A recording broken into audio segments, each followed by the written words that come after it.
Halo, assalamualaikum teman-teman. Pada video kali ini kita akan memperbanyak Monstera variegata dengan cara melakukan jenis Monstera variegata yang akan saya cutting kali ini itu jenisnya half moon ya teman-teman. Nah, hal pertama yang kita lakukan sebelum di cutting itu kita mencari ruas yang paling sesuai untuk dipotong.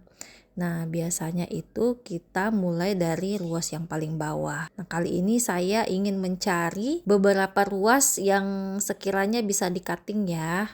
Nah, seperti ini. Nah, kalau saya lihat sih cuma 2 ruas ya yang bisa. Nah, hal kedua yang kita lakukan yaitu cek akar.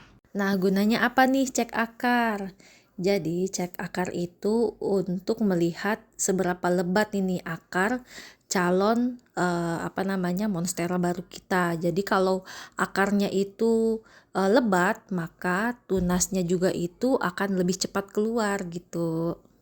Nah, setelah kita bisa memprediksi berapa banyak batang yang akan kita cutting, itu kita menyiapkan beberapa komponen penting, yaitu salep kambium dan gunting.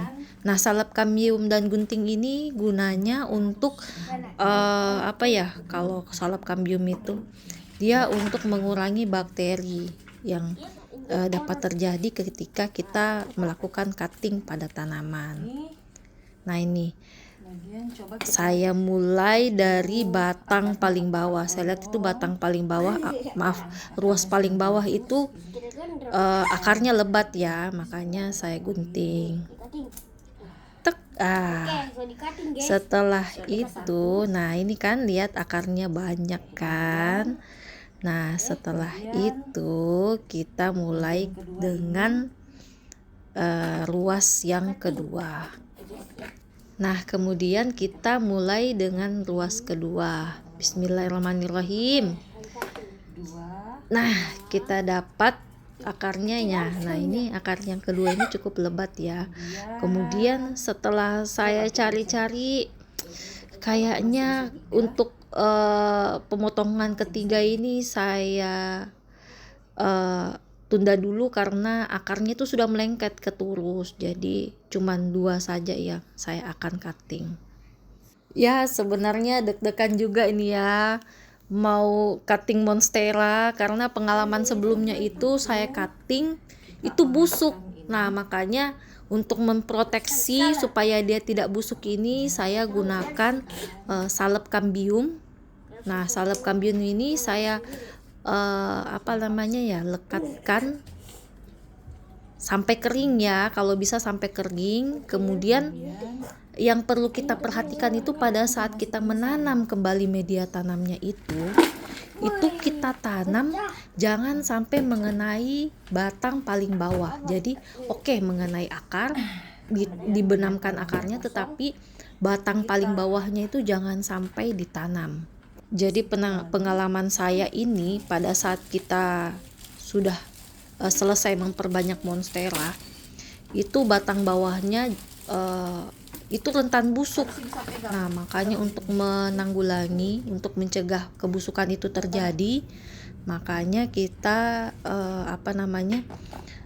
mengoleskan salep kambium, kemudian jangan membenamkan batang paling bawahnya. Nah, nanti kalau kita sudah rasa-rasa sudah kering batang bagian bawahnya itu, nah boleh nanti dibenamkan.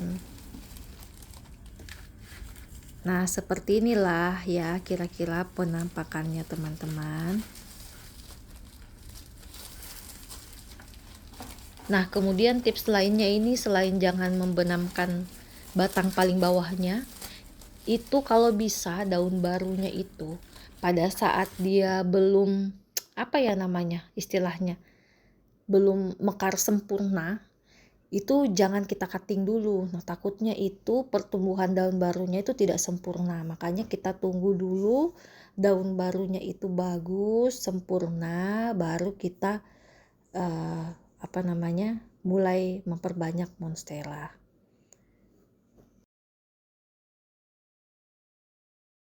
Nah, seperti itu kira-kira ya teman-teman. Kemudian setelah kita selesai nih berurusan dengan induknya, kemudian kita lanjut lagi ke bagian potongan monstera yang sudah kita potong tadi.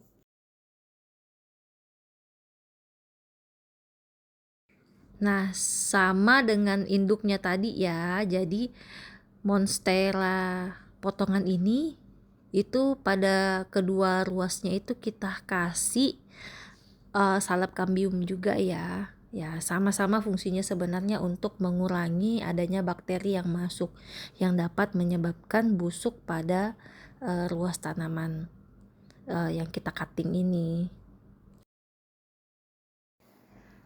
Jadi pada saat kita menanam monstera ini, cuttingan monstera ini, itu sebenarnya sama ya perlakuannya dengan indukannya tadi. Jangan sampai dibenamkan itu bagian batangnya. Jadi biarkan bagian akarnya itu terbenam oleh tanah, tetapi jangan sampai bagian batangnya itu ikut terbenam. Karena apa? Karena di bagian situ nanti akan keluar tunas barunya di bagian ketiak daunnya ya namanya.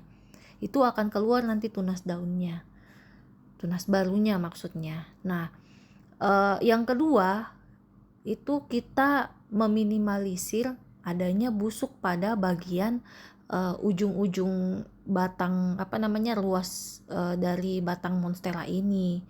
Jadi kalau dia nanti meletoy atau nanti dia bengkok-bengkok, jadi kita bisa tambahkan turus atau semacam tiang-tiang kecil begitu ya, supaya daun pancingnya itu tetap berdiri. Nah, kemudian kita lanjut untuk ruas selanjutnya ya, ruas keduanya itu kita lakukan hal yang sama. Jadi kita jangan sampai benamkan itu. Jadi saya punya pengalaman dulu. Nah, pada saat saya cutting monstera saya itu, saya belum punya banyak edukasi bagaimana cara tanam monstera. Saya lihat itu di beberapa marketplace itu pada saat dia jual daun pancing itu dia tidak benamkan ruas batangnya. Nah, setelah saya pelajari, oh ternyata kalau kita benamkan ruas batangnya itu dia akan memicu busuk pada ujung-ujung ruas batang monstera ini. Nah, setelah kita lakukan perbanyakan ini, kita jangan lupa siram dengan perangsang akar. Mau B1 atau ZPT boleh. Oke, kita tunggu updating tanaman setelah 1 atau 2 minggu ke depan. See you next time ya. Bye-bye.